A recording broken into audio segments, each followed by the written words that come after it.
On Saturday evening last, the house and barn of Barnabas Sichtel and the mill of Peter Conrad were burnt down, and the wife of Balsar Natong killed, and his son, a child of 8 years old, taken captive by 3 Indians.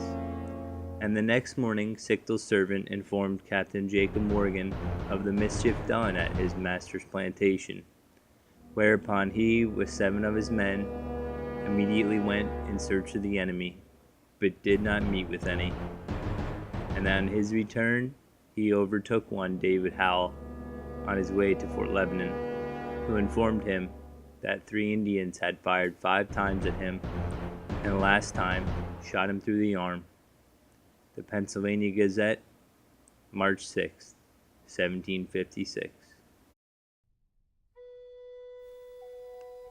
These forts that were built during the French and Indian War have always been something that has held deep interest for me, primarily because the fort once stood a few miles from my home, and it also sat on the same property that has ties to my family history.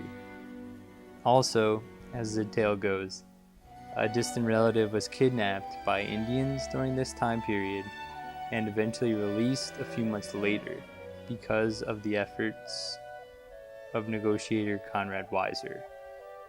The French and Indian War essentially was the conflict that defined America in detail.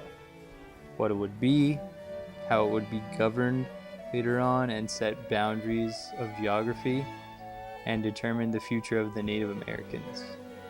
This war was the First World War.